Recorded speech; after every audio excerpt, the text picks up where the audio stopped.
Hi parents.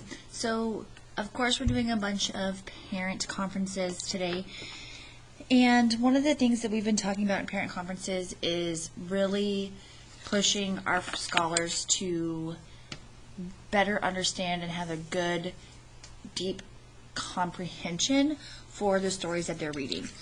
And one way that they can get that better understanding is the annotating or taking notes on a story when they're reading. It's going to help break down the story for them, and they're really going to get the point of the whole entire story.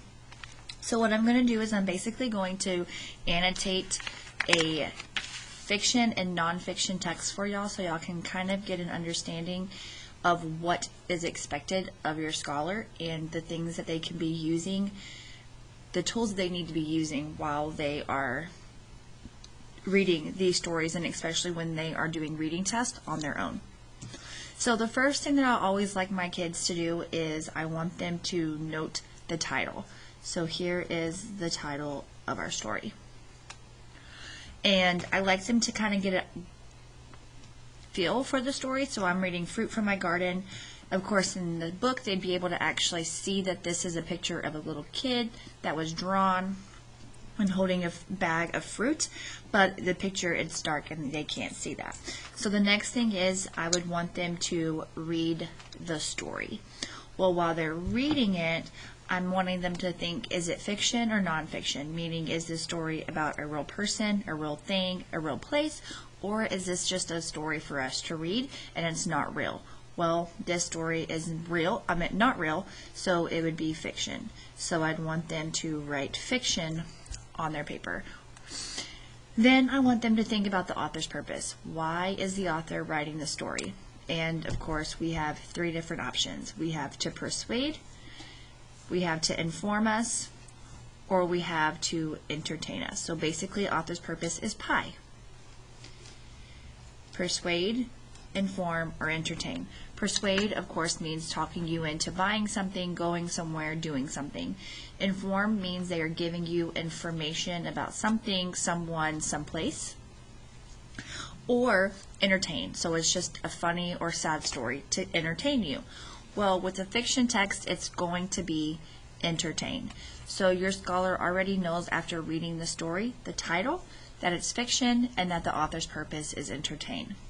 Well, with us knowing that it's fiction, I know that my story map leads me to looking for characters, problem, solution, and then lesson learned. So when I go back through this text, I'm looking to see who are the characters, is there a problem, and what's the solution. So obviously one of the characters is I, and that's the only character in the story. And then if you were to read the story, there is not an actual problem in this fiction text, but I do notice something going on. Well, what's happening? Well, the kid picks food for a while, and then his hand goes into a bag, and he takes the fruit out and eats it. So I'm going to note that.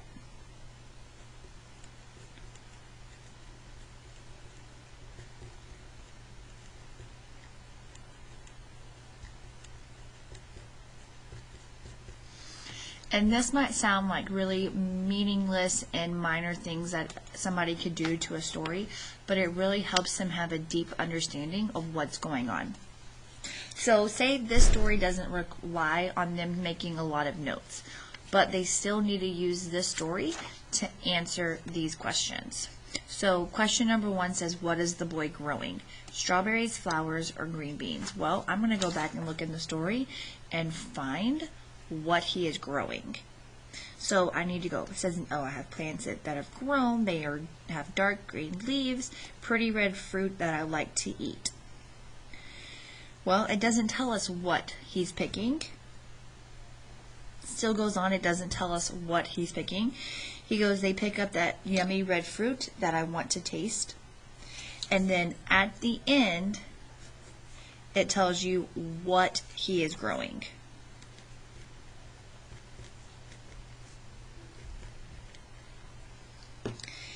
and it's a strawberry. Well, I know that is one of my answer choices, so I'm going to go and select strawberries. How does the boy know if the fruit is ready to pick? Well, I keep reading. I go back and read. I walk into the garden to see how my plants have grown. My plants have dark green leaves and pretty red fruit that I like to eat. I start to pick some fruit from the plants. Okay, so it's talking about a keyword pick. Okay. I gently squeeze and poke the fruit to see what is ready to pick. There's my answer. I gently squeeze and poke the fruit to see what is ready to pick. So I'm going to go find that. He smells it, he feels it, he tastes it. Well, that word squeeze is not in the answer choices, but which one of these means squeeze? When you're squeezing something, you have it in your hand. You're not eating it. You're not smelling it, so he must be feeling it.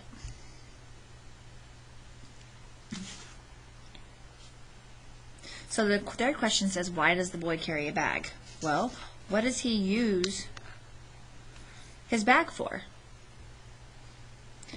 Well, it says, after I pick for a while, I look into my bag and there's so much fruit inside. Well, in the bag, what is he putting in it? Fruit. Okay, so I'm going back over here and looking to hold his tools. It didn't say that there were tools in his bag. To hold his seeds, he's not planting, he's already planted them. To hold the fruit.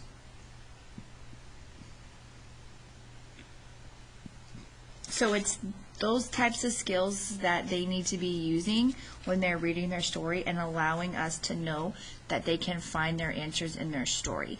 And this was a great skill where I used a keyword from the question to help find my answer.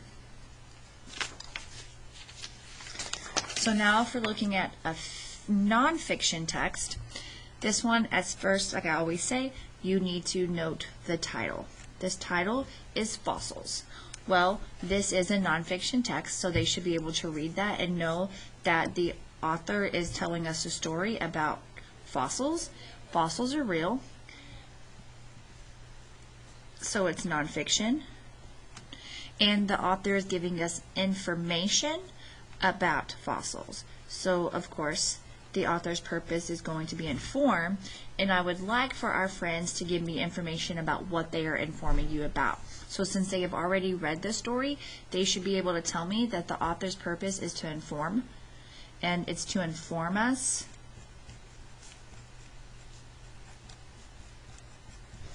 about fossils. And it's as simple as that. And then I'm going to go through here and I'm going to read to see if I can find who, what, why, or how. These are really good questions to ask yourself when you are reading nonfiction text. So fossils are very special kinds of rocks. Well, I want to know why are they very special kinds of rocks. It can teach us about the things that lived long ago. I feel like that is very important, and that answers my question of why. Fossils can teach us some dinosaurs ate meat and other plants. Again, this is telling us why.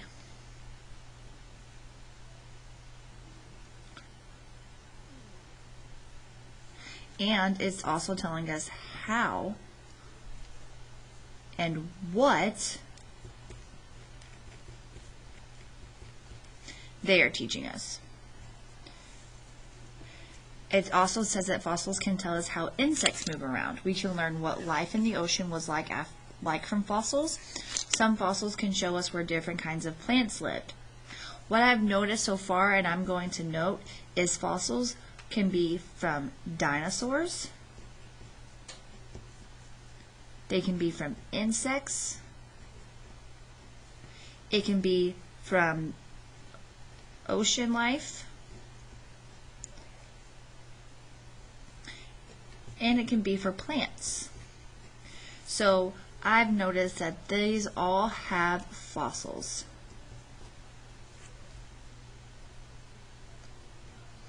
So me making this note allows me to understand and possibly answer a question if they ask us that. Dinosaurs, insects, ocean, plants. And if I continue reading, it says we can build a dinosaur skeleton out of fossils. Certain fossils can help us learn about our past. There are many different kinds of fossils. Everyone has something to teach us. So now I'm done with my story. I've made some notes. I kind of really get a good understanding of what this author was trying to tell us with this nonfiction text. And I'm going to go into answering my questions. So a fossil is made of, well, nowhere in here does it say what they are made of, but our very first sentence says fossils are very special kinds of rocks.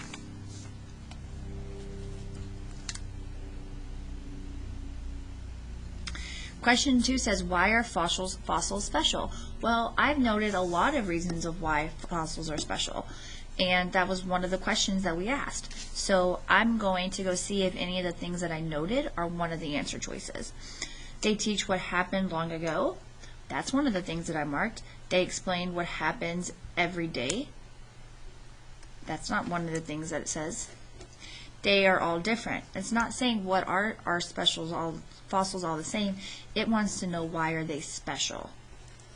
And we were able to find that, and that was something that we had already noted.